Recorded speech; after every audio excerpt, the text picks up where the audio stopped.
Il y a Jean-Marc Kabunda na poste, il y a premier vice-président, il y a Assemblée nationale. 2 mois et 15 jours après avoir annoncé ça, na compte Twitter naïe, mais aussi après avoir été radié du parti IDPS. À côté kala ko se concentrer na siège naïe à député national, maintenant sur la liste non inscrit. Est-ce que bien opposition, vous allez prête, il y a quoi yambaye, quoi ya renforcer barana bino, Raphaël Oulungue. Ndeko François Yambona lo makambo ya maître nageur Jean-Marc Kabunda. Tika na pesa précision na Valérie. Na ndeko Valérie. Nakanisi ayebi na makambo mana masala makandenge nini. Soki lingomba moko ezali kotinda bato bakende ko représenter nisika lioko bapesaka mokanda Manda. Toki mutu aza na mandate atako so alobi te nga na uti esika tsongolo soki oza na mokanda te elingi koloba tete auti nisika oyo alobi bandeko bakeseni bakendeki na ndenge na bango na bademarshe na bango FCC etindaki mutu te nakanisi bolandaki yola ozali mopalanganisango ndeko François olandaki communiqué ya FCC lobi te etindi mutu te mutu moko te yango biso toza koloba na seni toyoka na malamu ezuita mingi me biso tolobi biso FCC tolobi totindi mutu na seni te tozana mutu na seni te atako bato bako prêter biso ba intention mais eza biso te nakanisi wana ezalaki mise au point ndeko ya maître nageur maître nageur oyo biso toyebi ye nde fondateur ya Union Sacrée coach po ye nde azali kobenga bato boya koto tokende boye sima tata mokonzi ya mboka biso na FCC tozala besoin na ete tozala besoin na ete ako bobe kosalela tata mokonzi ya mboka yo est-ce que bakomi suka manda te boni acholi kaka boye avant te mai yango ememie na monana eza makasi to bwato na ende epasuki te ako bobe musala na ye biso toza kaka esika wana tozalaka tango inso tozala besoin na yete na FCC za kosala na ba parti politique o etikalaki fidèle na famille politique na biso toza kokoba ya biso musala kino tokokende maponami tozala besoin mutu musude Valérie Mpoi ngai nazali na sengo mingi que IDPS et remercier Jean-Marc Kabunda na modèle wana. Ah bon? Azo mérité sort wana. Konani?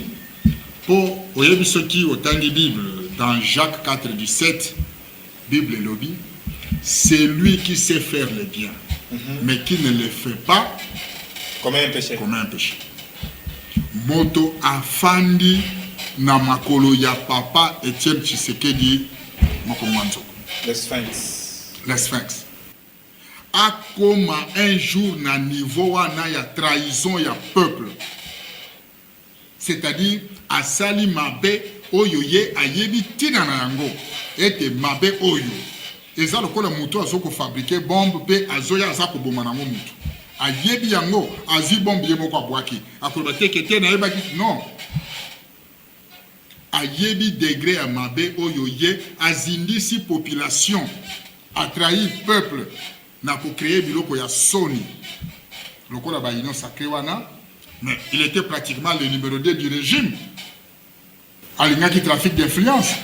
L'IDPS a existé le 15 février 1982. C'était pour un état de droit.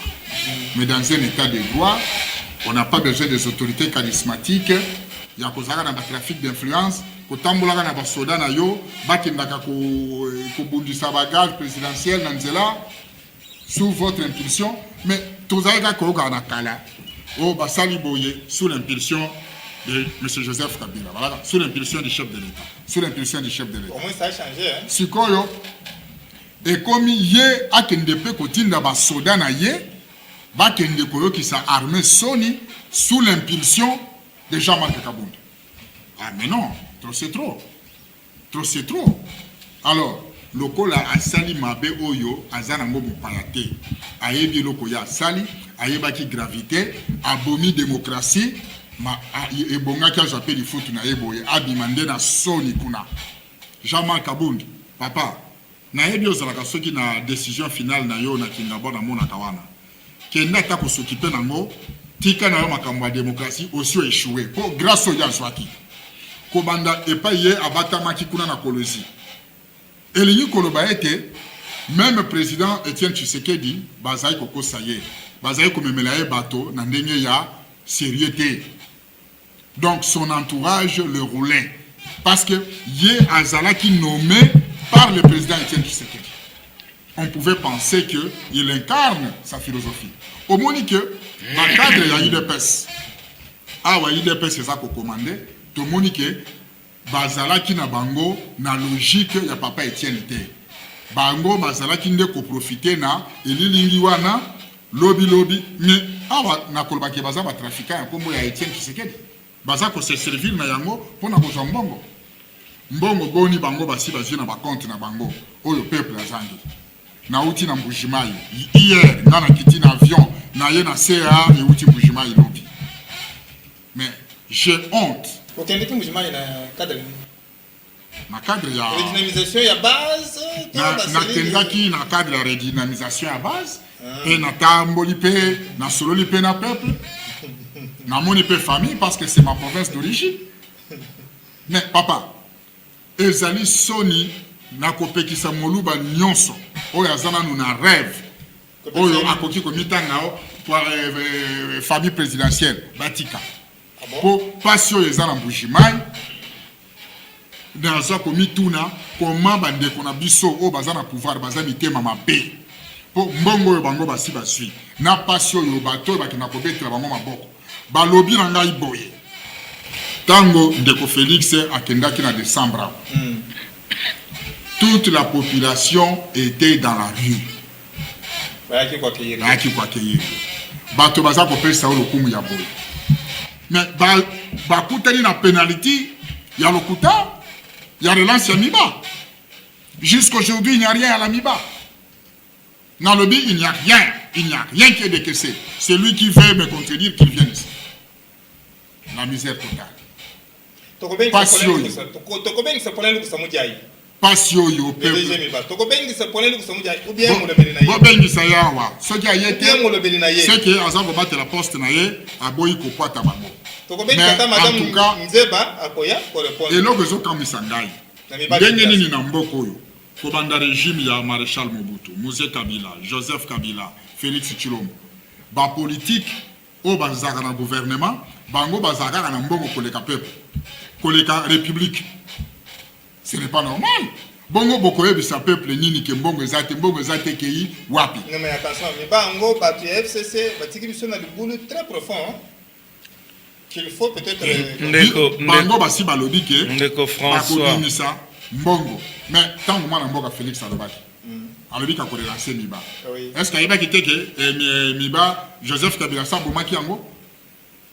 Si bayebaki yango. Cette entreprise minière, n'oubliez pas, c'est elle qui a nourri cette république après la faillite de la Gécamine.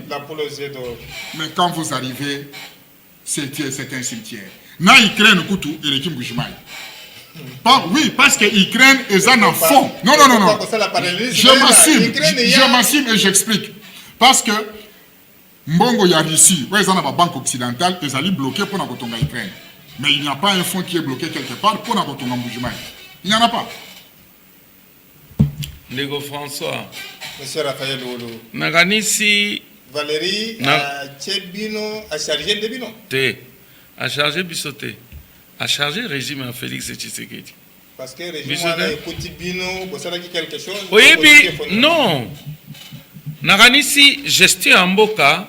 Ils ont des prévisions. Exact que Natango Oyo commune aux affaires. au banda chaque jour koluka ba prétexte Pleurnicher. hein pour régime le cas qui sala ki boité nakuta ki boy non, Il faut s'assumer. il faut s'assumer, d'accord. N'attend aux incapable de s'assumer, il faut longwa Notre petit émission à est place. pédagogique. Non, oui. Notre émission C'est pédagogique. C'est pédagogique. Attends, on est aux journalistes. Ce que vous avez l'émission malamute. Au Koloba, faut un micro. Tu faut invité nanga. Non. Ce que vous êtes incapable de faire l'émission malamu. Longwa, tika place na mtu msusu. Asala, journaliste msusu asala. Nakanisi, wala ndefo. Mais, il y a un maître nageur Jean-Marc Kaboun Nalingana Zizi. Les soins à tirer, il faudrait président de la République Félix Tshisekedi aye bate batu mingi pe baza ko induire na erreur Même dans son entourage.